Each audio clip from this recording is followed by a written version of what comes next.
Hello there, Ace427. In this video, we're going to do our very first discussion of commodity markets and what prices are doing currently. So let's just jump right in. I'm here at on my web browser at Yahoo Finance, and I'm just going to come up here to the search bar, and I'll be able to enter the ticker symbol for different commodity contracts that we want to take a look at. We'll start with the December corn contract. So the commodity code for corn is C. If I want to look at December, I'm going to type in the letter Z. The year is 2017, so I'll put a 17 there. And then .cbt tells Yahoo Finance that it's trading on the Chicago Board of Trade. Every data vendor will build their specific ticker symbol in a little bit different way. But once you find out the general pattern, the structure is pretty easy to replicate for other things, as we'll see in a couple minutes.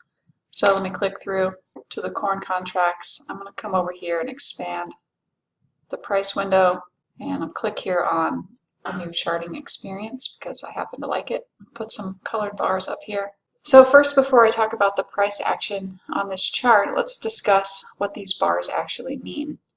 So on every day, you see a vertical bar there, and if I hone in on this day, you'll see that each bar has a notch that points sort of backward in time and another notch that points forward in time.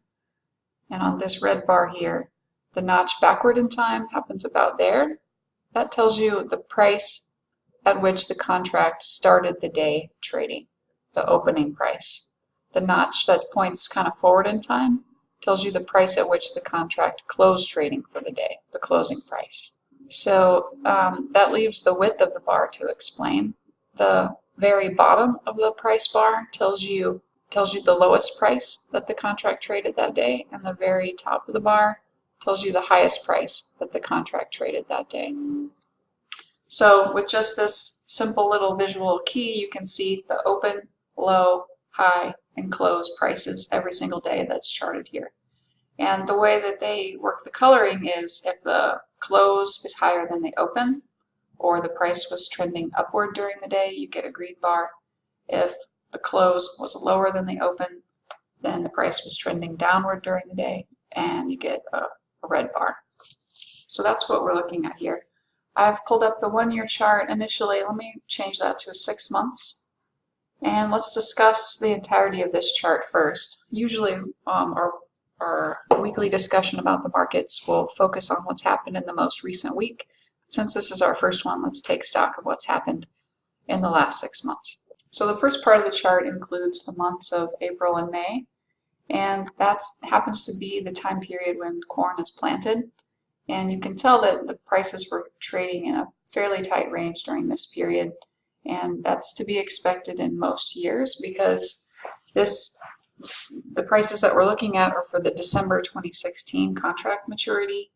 And unless we have some significant problems with planting, there's not going to be a lot of new information come into the market in this time period, unless there's some major change in demand factors, like some major piece of legislation that would change the way the commodity is used. For example, for corn, production of ethanol is important. If there was a major piece of ethanol policy released at this time period, you could see a price effect. Also, if maybe one of our import partners that imports a lot of U.S. corn, if they suddenly decided they don't want any anymore, that could cause prices to move in this period. But nothing supply related will move prices during this time unless we have a significant problem with planting because it's been raining too much or some other reason like that. So you can see what happened as we moved into the summer months. We see quite a bit more volatility starting to happen as we move into the month of June and July. That's also pretty typical because the summer months are when the weather is really, really critical to how much yield we're going to get. So if it rains average or a little bit above average, we'll probably have a nice crop. If it doesn't rain and we have a drought, we'll have a short crop. And so it's hard to tell as you start the 1st of June what that summer weather is going to look like.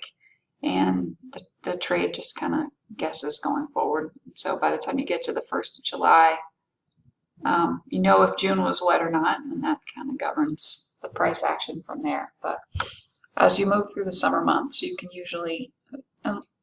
oftentimes expect some much more significant volatility than other times of the year. Now you'll notice that as we got towards the end of the summer, into the tail of July and through the 1st of August, we started this significant downtrend in prices. And that's because we started to, the market starts to believe that yields are going to be pretty good. And indeed, when the USDA came out with the August WASDE report that has the most recent production estimate that's officially released, they did not revise down yield expectations. So that just has been putting pressure on the market ever since. And in the last couple of days, we've seen a little bit of a rebound. It's not clear to me whether that's just a Hurricane Harvey effect or whether that's the market kind of correcting for too much pressure based on those yield expectations. So we'll have to see what happens in the next couple of weeks and days to see if that trend is significantly reversed or not. So going forward, as we talk about the markets in class, it's going to be mainly watching what's happening to yield expectations as we move through the fall semester. That coincides with harvest season for the corn crop. And as we learn more and more, especially as farmers start getting into the field and actually reporting what their harvest yields were, then we'll start to have a better and better idea about what yields will look like, and that in turn will give us some price direction that will become a little bit more stable. So that was corn. Let's just end there, and then in the next video we'll pick up with soybeans.